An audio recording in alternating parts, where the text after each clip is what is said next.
ఏంటండి ఇది?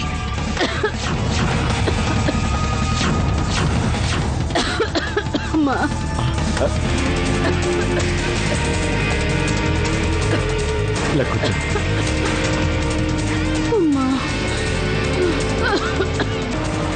ఏంటిది? ఆపో, నువ్వు మనిషివా రాక్షసువా? ఈ పొగ చాలా ఆరోగ్యం. దోమలు రావు. దోమలు రాకపోతే చికెన్ గునియా రాదు. చికెన్ గునియా రాకపోతే ఆరోగ్యం బాగుంటుంది. మా ఆరోగ్యం గురించి నువ్వేం ఆలోచించక్కర్లేదు. దయచేసి మమ్మల్ని వదిలే. అలా అంటే ఎలా మావయ్య గారు?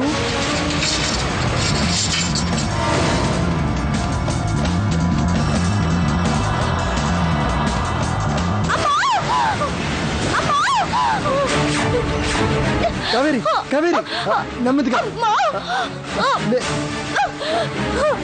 ఏమైంది కావేరి? పూజ చేసి ఇల్లంతా ధూపం వేస్తుంటే ఎవరే నిన్ను ఇంటికి నిప్పు పెట్టమన్నారంటూ మీ నాన్నగారు నన్ను తోసేశారండి.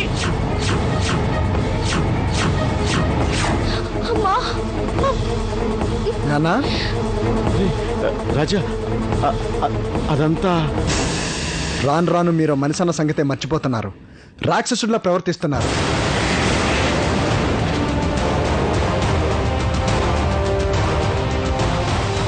ఏం చేసింది నాన్న కావేరి? మీ మంచి కోసమే కదా పూజలు వ్రతాలు. అమ్మా, ఈ అమ్మాయి ఎవరమ్మా? చూడడానికి చాలా లక్షణంగా ఉంది. కాఫీ అక్కడ పెట్టు. అమ్మా, పెట్టక్కడ. నీ కళ్ళేమన్నా దొబ్బాయా? ఏ బ్లాకీ, ఆగో. ఇదిగో ఇలా రా.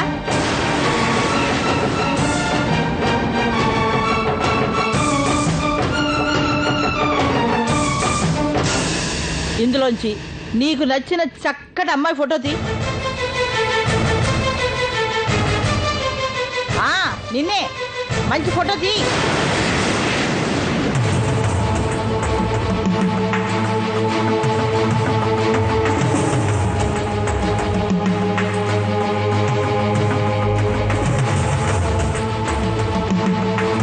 ఇదిగో బామ్మ.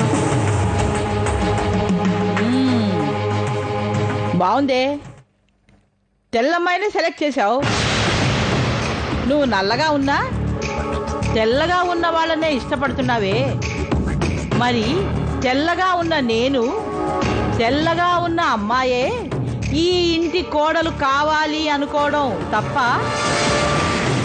అర్థం కాలేదా? ఇప్పుడు నువ్వు సెలెక్ట్ చేసిన అమ్మాయి ఎవరికో కాదు, నీ మొగుడు శ్రీకరికి.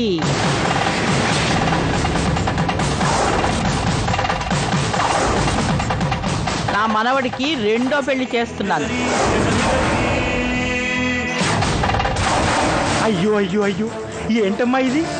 అబ్బాయికి రెండో పెళ్ళా? అవును. ఏంటారేంటమ్మా?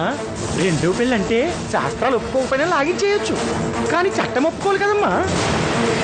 చేసినందుకు మిమ్మల్ని, చేసుకున్నందుకు మీ మనవన్ని, చేయించినందుకు నన్ను బొక్కలో వేసి మక్కిలేరు కదంత.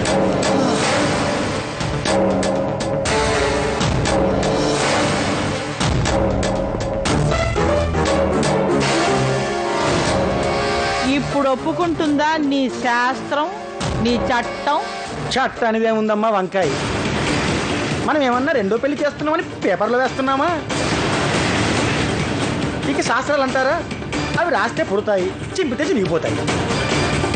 రెండో పెళ్లి కాకపోతే 10వ పెళ్ళైనా చేయిస్తాను.